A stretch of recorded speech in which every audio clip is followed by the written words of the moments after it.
Hello and welcome back to smart traders hub YouTube channel. I am Pawan Patidar and I welcome you to my YouTube channel. आज हम समझेंगे कि आपने जो candles के पैटर्न है समझ रखे हैं, जो भी जिसको भी आप अंडरस्टैंड करते हैं कि यार ये पर्टिकुलर कैंडल से ये होता है, ये पर्टिकुलर कैंडल से ये होता है, उसको समझ के देखेंगे वेदर इट इज राइट और रॉन्ग। मैंने स्क्रीन पर दो कैंडल्स बताई। पहली कैंडल को हम 1 बोल देते हैं, सेकंड कैंडल को हम 2 बोल। अगर मैं आपसे पूछूं कि इसमें से कौन सी कैंडल इफेक्टिव है, अगर या फिर मैं ये पूछूं कि यार कौन सी कैंडल है उससे मार्केट का मूव डिसाइड हो सकता है, या फिर यूं कहूं कि वो ज्यादा प्रभावी है मार्केट में, जिसकी ज्यादा वैल्यू है आपके दिल में, तो आप क्या कहेंगे? मैं बोलूंगा कि यहाँ पर जो ऑडियंस है उसमें से 80% जनता बोलेगी फर्स्ट नंबर की कैंडल, और सेकंड नंबर की कैंडल उतनी इफेक्टिव नहीं है। वेल, अगर आप भी इनमें से एक हैं तो रुक जाइए, आपको पूरा वीडियो देखने की जरूरत है, क्योंकि आप गलत बोल रहे हैं। एक्चुअल में इसका उल्टा है, वो भी हम देखेंगे कि वो कैसे है। पहले इसको हटा लेते हैं। पता है आप रॉन्ग एनालिसिस कर रहे हैं, क्यों? क्योंकि इतनी इंफॉर्मेशन ही काफी नहीं है डिसाइड करने के लिए कि यार ये कैंडल अच्छी है और ये कैंडल खराब है, या फिर इंपैक्टफुल है और नॉन इंपैक्टफुल है, या फिर ये ज्यादा इंपैक्टफुल है कंपेरेटिवली। आप बोलेंगे ये कैसे बोल रहा है? यार आपको जब भी कुछ डिसाइड करना हो तो पहले उसके बारे में सारी इंफॉर्मेशन आपको गैदर करना पड़ती है। खाली कैंडल देख के अगर आप जज करने लग गए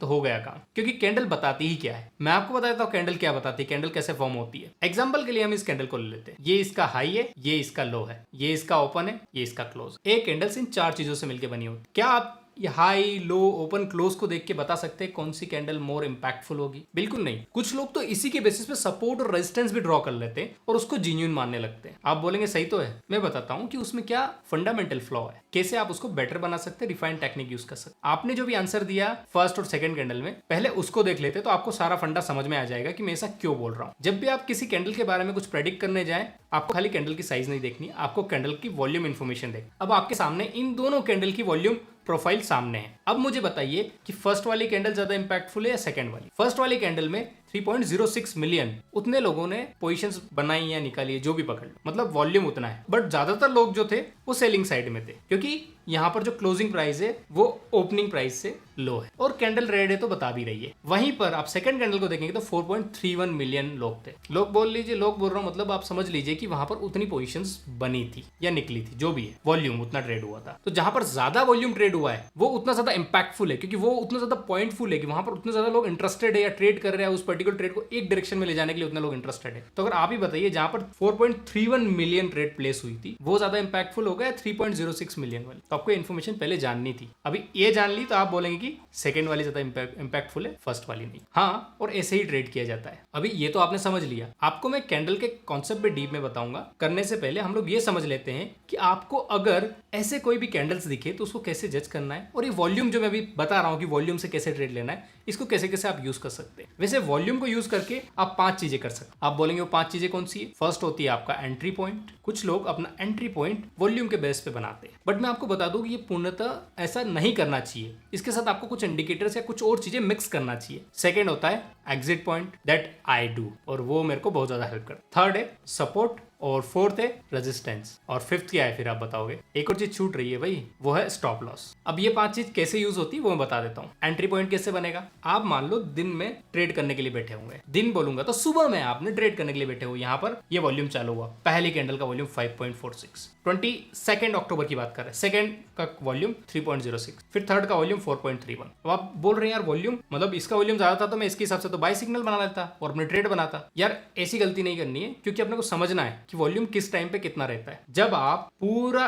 टाइम फ्रेम देखेंगे, कब से कब तक का, 9:15 से लेके 3:30 तक का, तो आपको एक चीज ऑब्जर्व होगी कि वॉल्यूम जो रहता है 9:15 को हाईएस्ट रहेगा, फिर 9:30 तक आते आते गिर जाएगा, फिर 3 को लो रहेगा, फिर 3:30 तक बढ़ जाएगा। मतलब कुछ यू टाइप का शेप बनता है। जब यू टाइप का शेप बनता है मतलब इधर ट्रेडिंग वॉल्यूम हाई रहेगा, इधर ट्रेडिंग वॉल्यूम हाई रहेगा मोस्ट ऑफ द टाइम, और बीच में ऑलमोस्ट फ्लैट रहेगा। तो उसके बेस पे आप एंट्री और एग्जिट कैसे डिसाइड करेंगे वो मैं बता देता हूँ। फर्स्ट ऑफ ऑल आप देख लीजिए, 5.46 नहीं लिया, 3.06, मतलब उसके बाद वॉल्यूम डिक्रीज हो रहा था, बट फिर भी एक बुलिश सिग्नल आ गया, तो आपको यहाँ पर ट्रेड लेनी है। तो ये मैं आपको एंट्री पॉइंट बता रहा हूँ। वॉल्यूम बेस पे आप अगर फिक्स करना चाहते हैं तो ऐसे कर सकते हैं। हाँ, आप इसके साथ कुछ इंडिकेटर्स मिक्स करिए, that would be much better approach. और या फिर आप कैंडलस्टिक के बेस पे यहाँ पर भी ले सकते हैं, बट आपको यहाँ एग्जिट करना पड़ता है क्योंकि यहाँ वॉल्यूम ज्यादा हो जाता था। That's what I do personally. तो यहाँ पर आपने ट्रेड ले लिया, आप वॉल्यूम बेस पे ही जा रहे थे, टोटल आपने कोई चीज यूज नहीं की। मान लो एक अलोन वॉल्यूम के हिसाब से आप करते थे, क्या आपने यहाँ ले ली। अब आप बोलेंगे एंट्री तो हो गई, एग्जिट पॉइंट कैसे डिसाइड करेंगे? भैया बुलिश है तो बुलिश से ज्यादा अगर वॉल्यूम किसी ने सेलिंग में दे दिया, सेलिंग साइड मतलब रेड कैंडल पे इतना ज्यादा वॉल्यूम बन गया तो मैं निकल लूंगा। ठीक है भाई, गया गया गया गया गया, यहाँ से कहीं वॉल्यूम दिख ही नहीं रहा है मुझे, तो डायरेक्टली वॉल्यूम यहीं आके मिला, तब तक तो मेरा लॉस हो गया जबकि मैं प्रॉफिट में था पहले।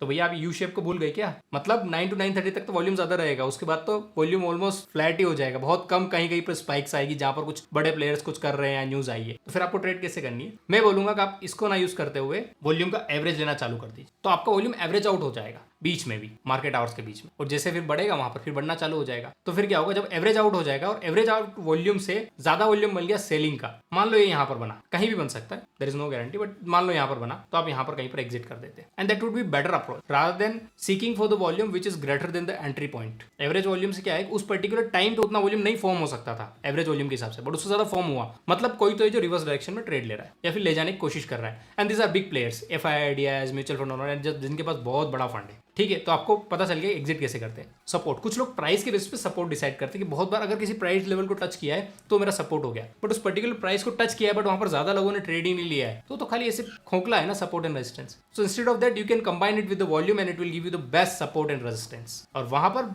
ब्रेक इन ब्रेकआउट का स्ट्रेटजी लगा के आप एंट्री पॉइंट भी बना सकते हैं। And then again what is the stop loss, that's what I told you ना। अगर मैं मान लो कैंडलस्टिक पैटर्न को मैं जनरली फॉलो करता हूँ, मैंने फॉलो किया होता है, यहाँ पर ट्रेड ले लिया 3.06, ठीक है। अब मैंने क्या किया, मैंने स्टॉप लॉस नहीं लगा, मैंने बोला कि यार इससे ज्यादा अगर वॉल्यूम आ गया रिवर्स डायरेक्शन में तो मैं निकल लूंगा, क्योंकि उसके बाद कोई तो मेजर फोर्स है वो प्ले में आ गया है, वो हो सकता है मार्केट को ऊपर ले जा सकता है। तो नेक्स्ट कैंडल बनती है और 4.31 मिलियन अगर आ गया, इतना वॉल्यूम आ गया और वो भी बाइंग साइड में, तो मैं बोलूंगा भाई buyers are more incline towards taking the market up. Okay, average volume का कॉन्सेप्ट भी दिखेंगे तो भी ये पर्टिकुलर आपको वहीं पता चल जाएगा, हाँ ठीक है ये फिर गड़बड़ हो रहा है। ऐसे आपको SL भी मिल गया, तो आपको इन सारी चीजों के लिए वॉल्यूम को यूज कर सकते हैं। वॉल्यूम को इफेक्टिवली यूज कैसे करना है वो भी मैंने आपको बता दिया है। और पता है अगर ये सब चीजें अगर आप यूज कर रहे हैं तो फिर आपको क्या बहुत सारी चीजों में ईजी हो जाता है, आपको ऐसा भटकना नहीं पड़ता है कि यार मैं कहाँ पर निकलूँ कहाँ नहीं निकलूँ, क्या पोजीशन बनाऊँ क्या नहीं बनाऊँ।